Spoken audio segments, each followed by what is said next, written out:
Assalamualaikum warahmatullahi wabarakatuh. Selamat pagi siswa-siswi se-Sulawesi Selatan. Bagaimana kabarnya hari ini? Semoga senantiasa dalam keadaan sehat.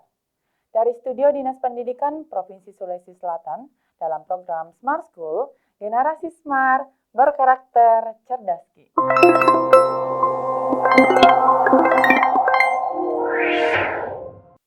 Baik adik-adik, kembali lagi bersama saya dengan Kak Nisma yang akan membahas materi literasi dalam berbahasa Indonesia. Ya, kita langsung saja ya ke soalnya. Nah, ini adik-adik diminta untuk mencermati sebuah teks ya. Ini untuk menjawab nomor 1 dan nomor 2. Kita langsung ke soalnya dulu. Nah, ini ada soalnya. Jika 6 gram asam cuka murni yang disebutkan dalam bacaan dibakar sempurna dengan oksigen, gas karbon dioksida yang dihasilkan sebanyak. Nah, ini dipertanyakan berapa banyak molnya. Nah, kita kembali ke teksnya.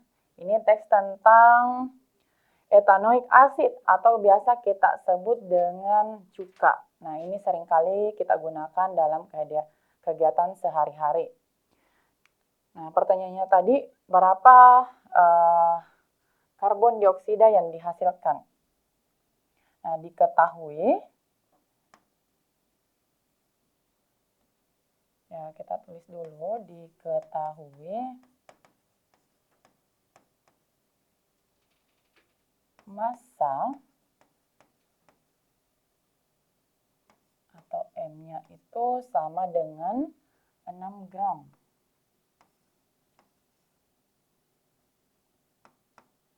Nah, di dalam teks di sini diketahui ini ada massa molekul relatif yaitu 60 gram per mol. Nah, ini kita masukkan bahwa ini juga diketahui bahwasanya massa molekul relatifnya adalah 60 gram. Massa molekul relatifnya atau kita kasih MR sama dengan 60 gram per mol. Nah, ini yang diketahui. Sedangkan yang ditanyakan adalah berapa sih gas karbon dioksidanya? Ditanyakan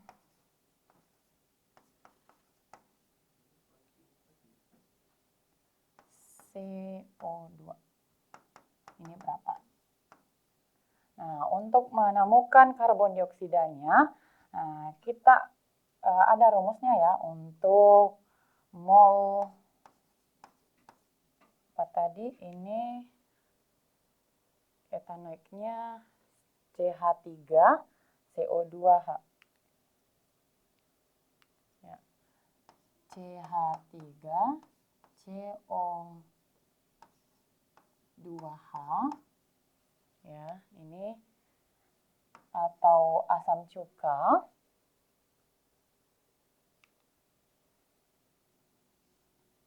sama dengan massa dibagi dengan massa relatif. Nah, kemudian kita sudah menemukan rumusnya ya. Selanjutnya kita substitusi dari hasil yang diketahui. Massanya yaitu 6 gram. Kemudian massa relatifnya itu 60 gram per mol. Nah, ini kita bagi. 6 dibagi 60 hasilnya adalah 0,1. Ya, jadi hasilnya 0,1 mol. Nah, coba kita lihat di opsi yang sesuai dengan jawabannya. CO2 tadi sudah ditemukan.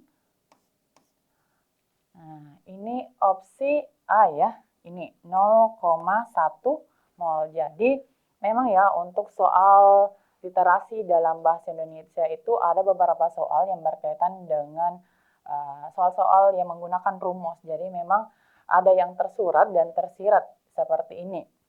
Nah, jadi adik-adik harus tahu rumus-rumus yang mungkin akan masuk di soal nantinya.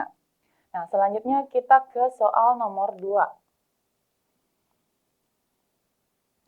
Nah, Kalau dilihat dari soalnya, ini juga informasi tersurat ya, kita diminta untuk mencari konsentrasi ion hidrogennya. Nah, ini diketahui bahwa larutan asamnya itu 0,1 m dan derajat ionisasinya itu adalah 0,01. Oke, kita diketahui dulu.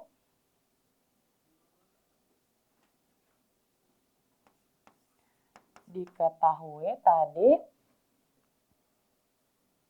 konsentrasi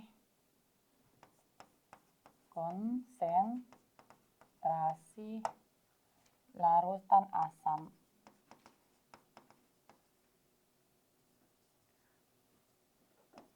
asam asetatnya itu adalah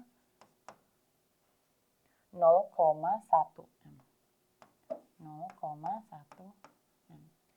Nah, kemudian yang diketahui yang kedua yaitu derajat ionisasinya atau derajat ionisasi. Nah, ini derajatnya itu adalah 0,01 ya. Ini atau M. Ya, ini ya, sudah diketahui konsentrasi asam asetatnya dan juga derajat ionisasinya. Nah, kemudian untuk mencari konsentrasi ion hidrogennya, ditanyakan di sini, yang dicari adalah ion hidrogennya berapa. Nah, caranya yaitu dengan mengalihkan derajat ionisasi dengan massa atau asam asetatnya.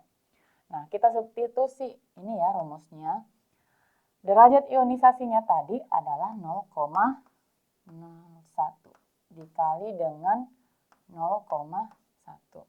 Ya, coba berapa kira-kira hasilnya dari ion hidrogennya? 0,01 dikali dengan 0,1 sama dengan ini 0,001. Jadi ini M-nya ya. Nah, ini kita sudah dapat jawabannya 0,001. Nah, kalau dilihat dari opsinya yang sesuai dengan jawaban adalah opsi A. Nah, jadi yang lainnya itu sudah tidak tepat ya. Oke, untuk soal seperti ini juga sama ya, dengan soal seperti nomor 1 ada beberapa yang perlu kita hitung. Nah, ini tersurat karena sudah ada sebenarnya di dalam teks, hanya saja untuk rumusnya tidak dicantumkan. Oke, selanjutnya kita ke nomor 3.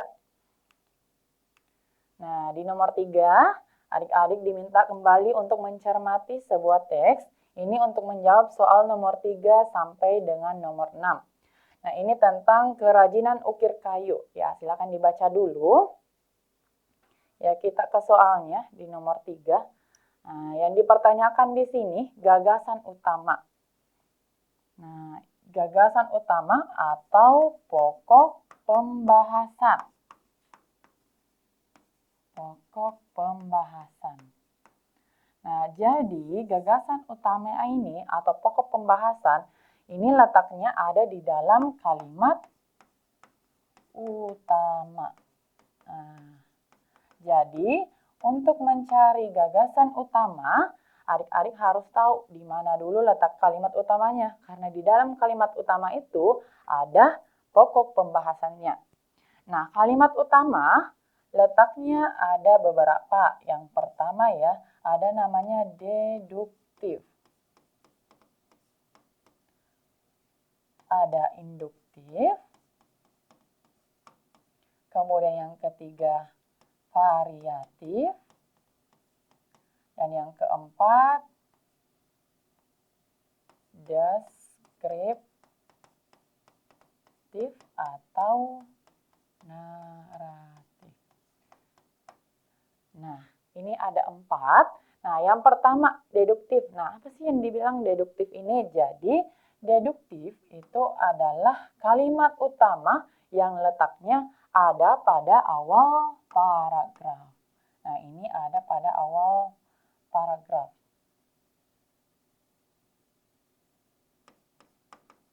Awal paragraf. Nah, bagaimana dengan induktif? Jadi, induktif ini adalah kalimat utama yang letaknya di akhir paragraf.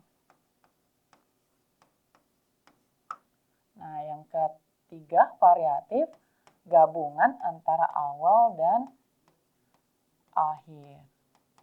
Dan yang terakhir ini, deskriptif atau narasi, letaknya itu ada di setiap penggalan teks, ya, teks wacana. Nah, ini ya, ada 4 letak kalimat utama. Nah, coba ya kita lihat dulu dari segi deduktif. Apakah ada kalimat utamanya di bagian awal paragraf. Nah, ini teksnya. Kita hapus dulu ya ini. Ini teksnya yang pertama.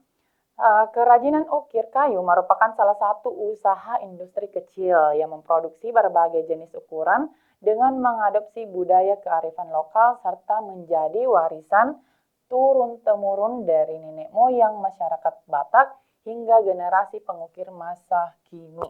Nah, ini ada ya gambaran umum di sini di bagian kalimat pertama menjelaskan gambaran umum atau berisi kalimat utama. Nah, kenapa? Karena di sini ada kata definisi. Nah, jadi di bagian gambaran umum, ya, di situ biasanya ada kata definisi. Nah, tapi tidak selamanya ada ya. Nah, ini kita lihat berarti memang di kalimat satu ini adalah kalimat utamanya. Nah, ini berarti kalimat deduktif. Oke. Nah, kita kan sudah dapat ya kalimat utamanya tadi. Ya, ini diperhatikan sampai pada kata kini. Kita sesuaikan, kita cari dulu apa pokok pembahasan di kalimat utama. Nah, di sini ada kata mengadopsi budaya kearifan lokal. Nah, ini ya. Kerajinan ukir kayu ini memproduksi berbagai jenis ukiran kayu dengan mengadopsi budaya kearifan lokal serta menjadi warisan turun-temurun dari nenek moyang masyarakat Batak. Oke, kita sudah dapat ya poin penting dari kalimat utama ini. Nah, coba kita sesuaikan di opsi. Nah, caranya jadi sisa disesuaikan dengan opsinya saja, tidak perlu dibaca semua opsinya. Ya, masih ingat kan tadi pokoknya dari kalimat satu ini atau kalimat utamanya? Nah, coba di opsi A. Jenis-jenis yang digunakan dalam kerajinan ukir. Nah, ada tidak tadi di kalimat satu? Tidak ada ya. Tidak ada disebutkan jenis-jenisnya. Berarti sudah tidak tepat. Nah, selanjutnya yang opsi B, perkembangan pariwisata di Kabupaten Samosir. Nah, ini belum disebutkan di kalimat utama. Ini adanya di bagian terakhir. Nah, itu pun hanya sebagai kalimat penjelas. Oke. Berarti yang kedua ini juga kurang tepat. Nah, kita ke opsi C. Kerajinan ukir kayu sebagai warisan budaya dan potensi daerah. Nah, ada kata warisan budaya dan potensi daerah. Nah, yang dibahas tadi adalah kerajinan kayu. Nah, sama ya dengan kalimat satu atau pokok pembahasan di bagian kalimat utama ini. Oke, otomatis gagasan utama dalam paragraf tadi adalah opsi C ya. Jadi begitu caranya. Nah, kalian cari dulu kalimat utamanya baru kemudian menentukan pokok pembahasannya. Nah, selanjutnya disesuaikan dengan opsi yang ada. Oke, aman ya untuk gagasan utama di soal nomor 3. Selanjutnya kita next ke nomor 4. Nah, ini nomor 4 informasi yang sesuai dalam teks. Ya, berarti berkaitan dengan informasi teks tersurat. Teks tersurat atau teks yang berisikan informasinya, berisi informasinya terdapat dalam teks atau bacaan. Nah, ini ya, kita mau sesuaikan informasi yang ada di opsi dengan di teks, apakah sesuai. Nah, kita ke opsi A dulu. Semua pengrajin ukir kayu menggunakan mesin modern. Nah, tidak perlu dibaca secara keseluruhan teksnya. Cari saja kata kunci setiap opsi. Misalnya ya, di opsi A ini kita ambil kata kuncinya yaitu mesin modern. Nah, mesin modern. Ya, kita cari saja kata yang berupa mesin modern. Ya. Coba ini teksnya tadi. Nah, adapun jenis produk, coba ya kita baca mesin modern. Apakah dia sesuai dengan teks? Nah, coba dibaca. Ya, kita baca di sini ada kata peralatan ya. Produk ukiran kayu atau ukiran ini masih banyak dibuat dengan menggunakan peralatan sederhana seperti pisau, kapak, dan alat tradisional lainnya. Otomatis opsi A itu sudah tidak tepat karena opsi A tadi menggunakan mesin modern. Nah, berarti ini tidak tepat ya teman-teman. Nah, kita next ke opsi B. Nah, opsi B-nya di sini, kerajinan ukir kayu hanya ditemukan di kecamatan apa ya tadi? Simanindo. Nah, ini. Kita ambil kata kuncinya, Kecamatan Simanindo. Kira-kira ini hanya ditemukan di kecamatan ini atau tidak ya? Coba kita sesuaikan di teks. Coba, ini ada Kecamatan Simanindo ya yang dibahas. Kecamatan Simanindo merupakan salah satu wilayah di Kabupaten Samosir yang menjadi pintu gerbang utama menuju daerah tujuan wisata di wilayah tersebut. Jadi, dikatakan di sini bahwa Kabupaten Simanindo merupakan salah satu, bukan satu-satunya. Otomatis, opsi B ini sudah tidak tepat ya, karena bukan hanya tetapi salah satunya. Oke. Selanjutnya kita next ya ke opsi C-nya. Kecamatan Simanindo menjadi sentra ukiran kayu di Kabupaten Samosir. Ya, coba dari opsi ini adik-adik bisa menentukan yang mana bagus kita ambil sebagai kata kuncinya. Nah, kalau kakak, nah ini ya yang bagus, yang berbeda. Ada kata sentra. Coba kita cari kata sentra menjadi sentra ukiran kayu. Nah, ini teksnya. Oke, kita next tadi bacanya sampai di situ. Wilayah tersebut. Kecamatan ini telah ditetapkan oleh pemerintah sebagai kawasan wisata yang memiliki kompetensi inti di bidang industri kerajinan ukir sekaligus sebagai sentra. Nah, ada kata sentra. Ya. Sama tadi di opsi, kita sesuaikan dulu. Jangan sampai kita keliru nih adik-adik.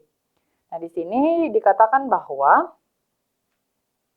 kecamatan ini yang dimaksud adalah Kecamatan Simanindo telah ditetapkan oleh pemerintah sebagai kawasan wisata yang memiliki kompetensi inti di bidang industri kerajinan ukir kayu sekaligus sebagai sentra ukiran kayu di Kabupaten Samosir.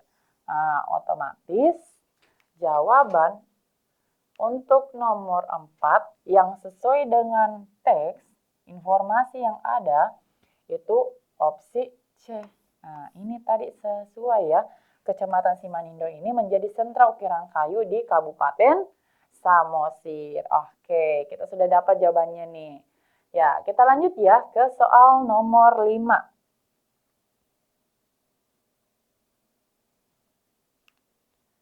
Ya, ini soal nomor 5 berkaitan dengan makna kata. Jadi makna kata itu ada beberapa, adik-adik. Ini saya tanda dulu.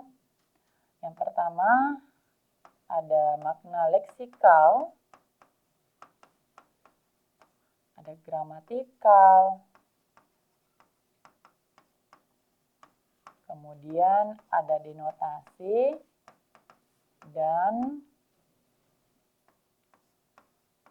konotasi. Nah, kalau soalnya seperti ini, makna kata sentra dalam teks tersebut berarti berkaitan dengan makna leksikal yang harus kita sesuaikan dengan Kamus Besar Bahasa Indonesia atau KBBI. Nah, beda lagi kalau gramatikal berkaitan dengan pengimbuhan, pengulangan, dan penggabungan kata. Kemudian denotasi itu makna yang tidak sebenarnya. Oh, ini konotasi ya, yang mengandung makna yang tidak sebenarnya atau yang mengandung kiasan ataupun perumpamaan. Sedangkan denotasi itu adalah makna yang sebenarnya, yang tidak mengandung kiasan. Oke. Nah, intinya pada soal nomor 5 ini kita cari makna kata sentra sesuai dengan Kamus Besar Bahasa Indonesia. Kalau dilihat dari teksnya ya, di sini sentra tadi ini sebagai sentra ukiran, sekaligus sebagai sentra ukiran kayu di Kabupaten Samosir. Ini kalimatnya tadi. Nah, dalam kamus, kata sentra ini memiliki makna titik pusat kegiatan atau yang berada di tengah-tengah. Jadi sentra itu artinya titik pusat yang berada di tengah, mudah dijangkau.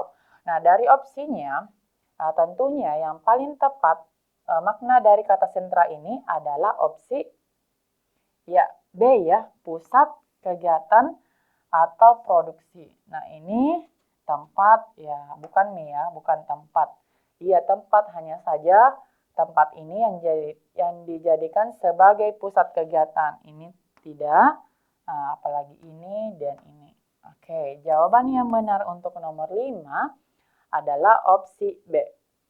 Ya, lanjut kita next ke soal nomor 6. Ya, ini soal untuk nomor 6. Tujuan penulis berdasarkan isi teks tersebut adalah, ya kita ke opsi A dulu. Nah, teman-teman tadi sudah membaca ya teksnya. Opsi A, mengkritik pengrajin ukir kayu tradisional. Adakah disebutkan di dalam teks untuk opsi A ini? Nah, ini tadi tidak ada ya. Tidak ada kata kritikan atau sesuatu yang menyatakan tidak setuju atau menolak dari pengrajin ukir kayu tradisional. Nah, ini tidak tepat. Kita next ke opsi B, menjelaskan potensi dan nilai budaya kerajinan ukir kayu. Nah, jadi untuk opsi B ini, coba tadi ya.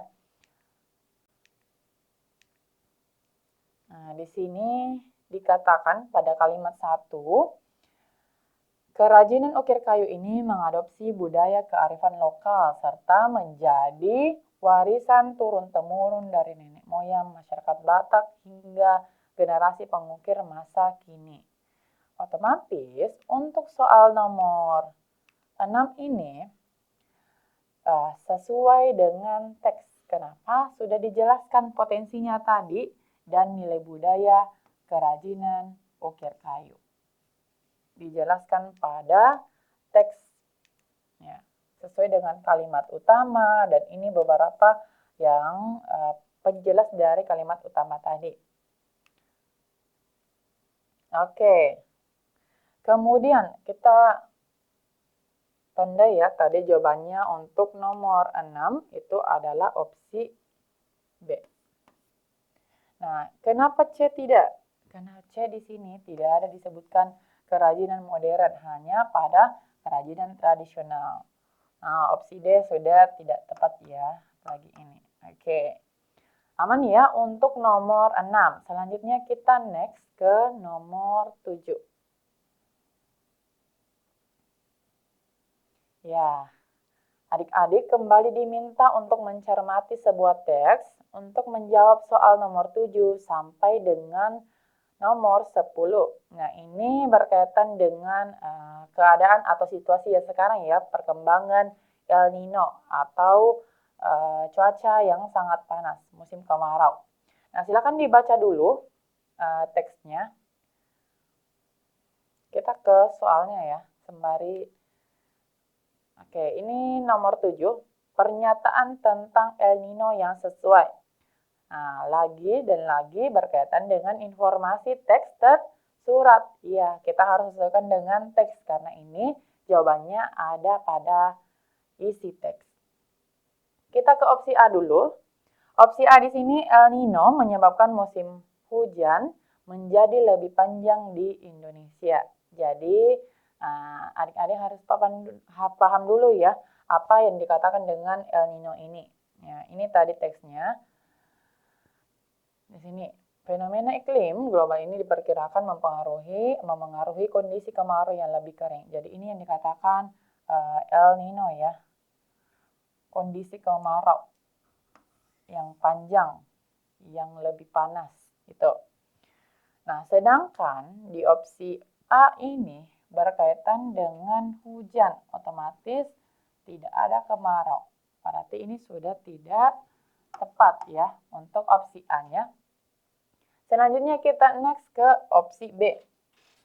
El Nino diperkirakan membuat musim kemarau lebih dari biasanya. Nah, ini iya, lebih dari biasanya, tapi kita simpan dulu ya untuk opsi B ini. Nah, ini belum terlalu jelas opsinya, lebih apa di sini. Ini agak menggantung opsinya. Ya, kita ke opsi C. El Nino berpotensi menyebabkan musim kemarau lebih kering dan lebih panjang. Ingat ya, selalu mencari kata kuncinya dulu, baru disesuaikan dengan teks supaya mudah ditemukan. Tidak perlu lagi membaca secara keseluruhan teks. Nah, opsi C tadi, ini opsi C dan opsi B mirip ya. Di sini diperkirakan berpotensi membuat musim kemarau lebih. Nah, di sini di opsi C lebih kering. Kata kuncinya kita kasih ya lebih kering sama lebih panjang. Ya, berarti opsi C ini lebih lengkap dari opsi B ya. Tapi kita sesuaikan dulu dengan isi teks.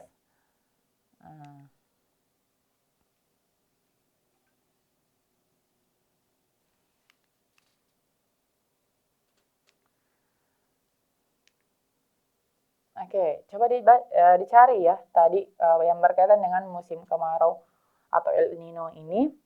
Kita baca di sini BMKG juga terus berapril, kemudian di sini BMKG juga memantau perkembangan dinamika iklim global yang berpotensi memengaruhi kondisi cuaca di Indonesia. BMKG menegaskan bahwa musim kemarau pada tahun 2026 ini diprediksi akan lebih kering, ya ada ya, akan lebih kering dan berlangsung lebih panjang atau lebih lama dibandingkan dengan rata-rata normalnya. Nah, apakah opsi C tadi sesuai dengan isi teks ini? Coba ya. Di sini, El Nino ini berpotensi menyebabkan musim kemarau lebih kering dan lebih panjang. Nah, apakah sesuai dengan isi teks?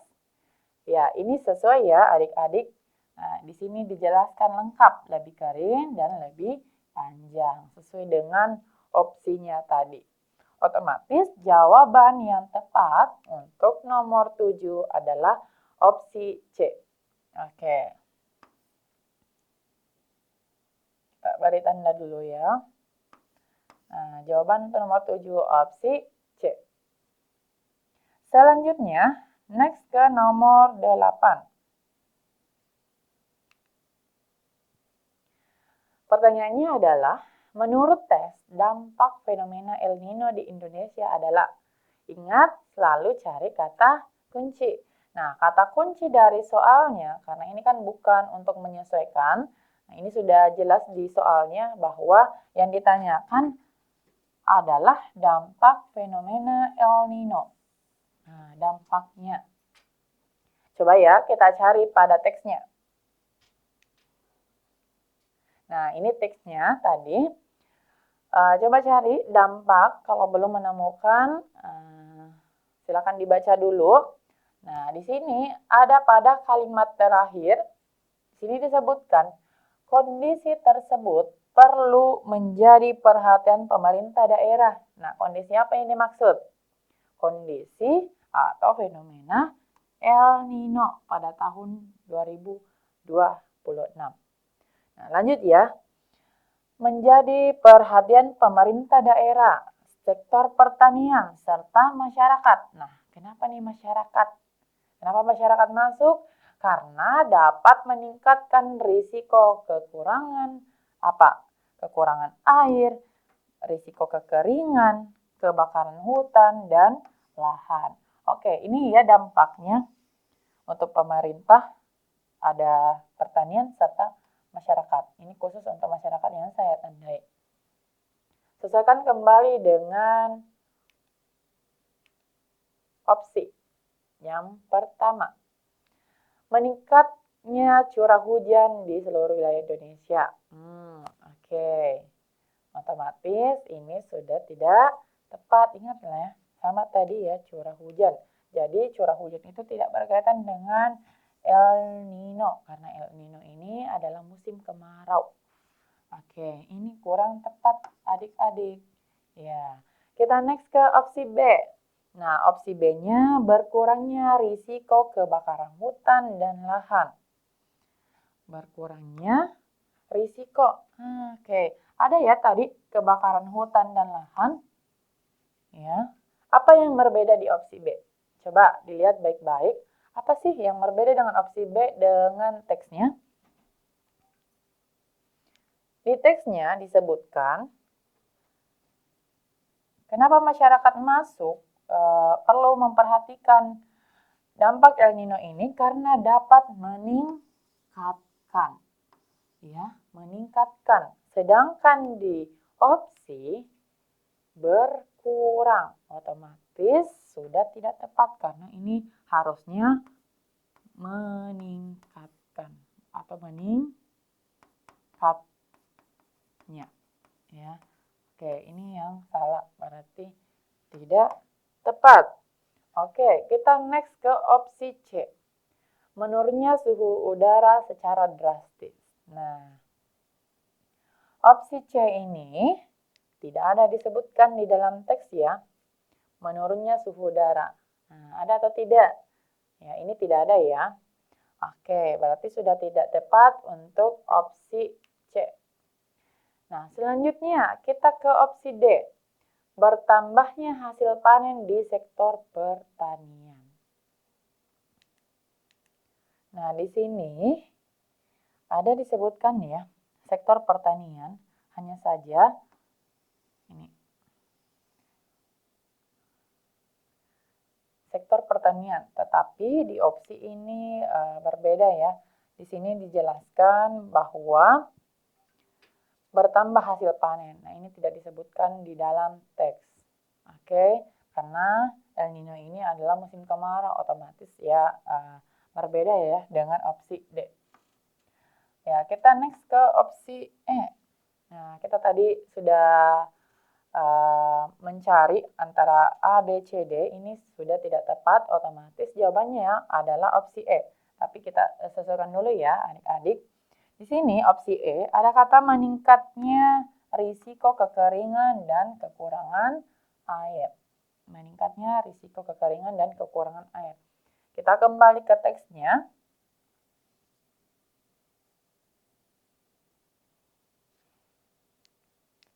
Nah, ini di teksnya tadi, di bagian terakhir, silakan dilihat pada kalimat terakhir.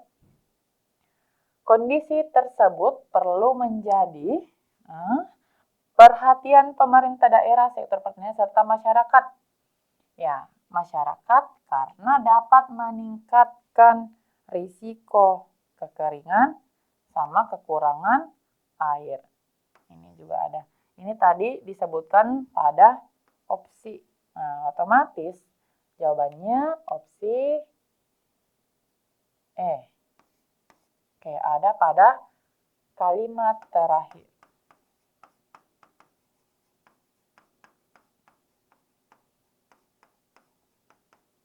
Oke. Ya, selanjutnya kita next ke nomor 9. Ya, ini nomor 9 yang ditanyakan adalah makna pernyataan menekankan pentingnya langkah mitigasi dan kesiapsiagaan dalam teks adalah. Nah, ingat, langsung saja di pernyataan yang dimaksud, yaitu kata ini. Kita cari dulu antara mitigasi dan kesiapsiagaan. Apa sih yang dikatakan dengan mitigasi ataupun kesiapsiagaan? Jadi yang perlu adik-adik ketahui, mitigasi adalah upaya mengurangi ya atau mencegah di sini. Sebuah upaya mengurangi.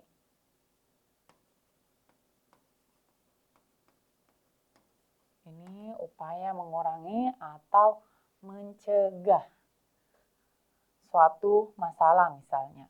Kemudian yang kedua di sini disebutkan kesiapsiagaan atau kita harus siap siaga atau berwaspada. Ya, ini tidak perlu ya saya tulis. Nah, kita sesuaikan saja di opsinya. Untuk opsi A, menyiapkan tempat percadangan air untuk menghadapi puncak kemarau. Ya, ini sesuai. Hanya saja belum secara lengkap menyebutkan makna dari kedua kata ini.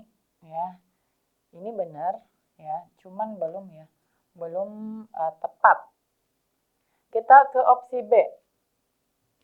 Memastikan ketersediaan air dengan memanen air hujan. Ya, ini siap sedia. Oke lah ya. Di sini kita memastikan atau siap sedia. Ini juga masuk. Ke opsi C. Mewaspadai dan mencegah terjadinya. Ada dua nih di sini. Ada waspada, ada mencegah. Ada kata pencegahan. Pencegahan dari terjadinya kebakaran hutan dan lahan. Nah, ini terlalu mengkhusus ya jawabannya. Disebutkan hutan dan lahan. Padahal kan tidak selamanya tentang kebakaran hutan dan lahan. Ini ya. Berarti ini belum tepat. Kita ke opsi D. Di opsi D di sini mengupayakan pengurangan dampak. Pengurangan dampak dan mengantisipasi terjadinya bencana. Nah, ini bagus ya untuk opsi D. Sini sesuai dengan makna kata mitigasi dan kesiapsiagaan. Ada upaya pengurangan dampak dan juga kegiatan mengantisipasi terjadinya bencana. Jadi ini mencakup langkah mitigasi dan langkah kesiapsiagaan. Nah, otomatis jawaban yang paling tepat untuk nomor 9 adalah opsi D. Oke, itu ya adik-adik. Nah, selanjutnya kita next ke nomor 10.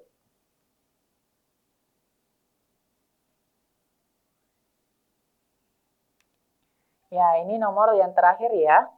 Nah, nomor 10, adik-adik diminta untuk membuat sebuah kesimpulan yang paling relevan atau yang paling sesuai dengan isi teks.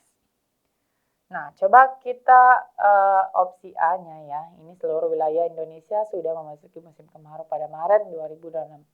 Nah, yang harus kalian ketahui dulu, cara membuat kesimpulan yang pertama adalah mencari inti teksnya, kemudian menambahkan pendapat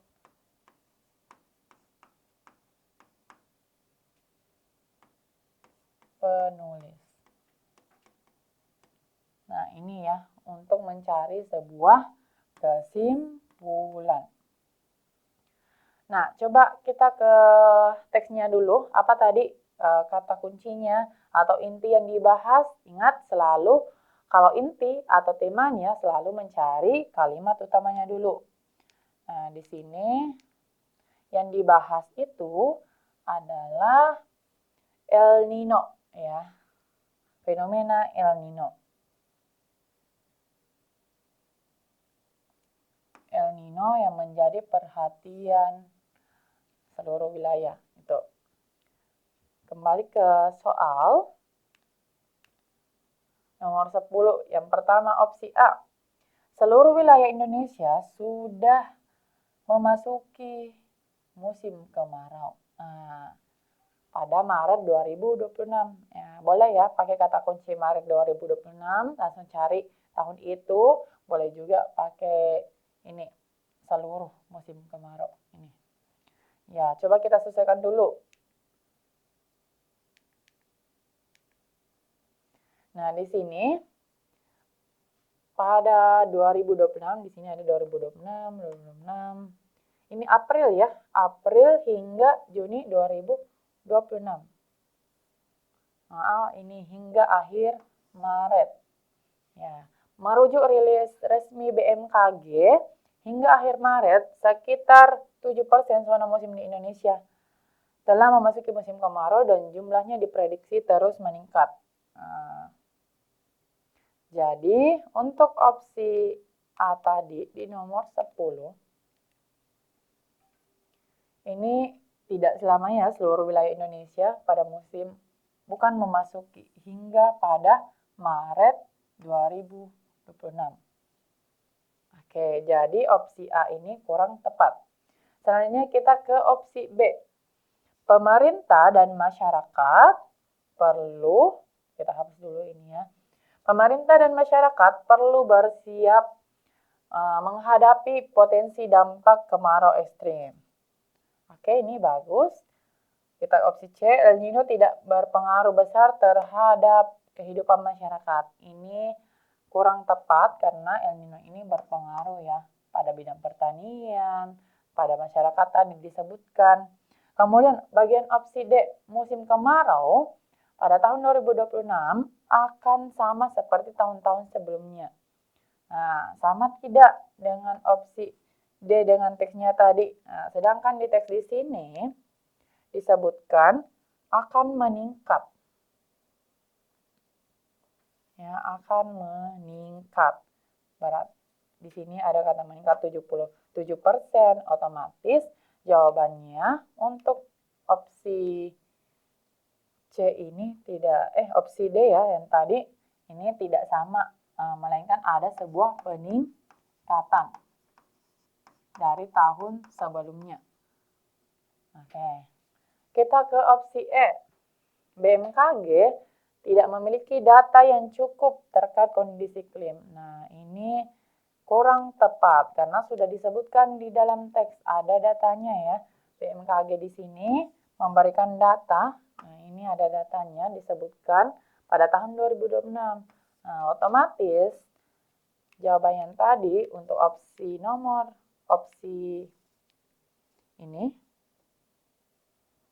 ini juga tidak tepat. Nah, yang paling tepat untuk soal nomor 10 ini adalah opsi B.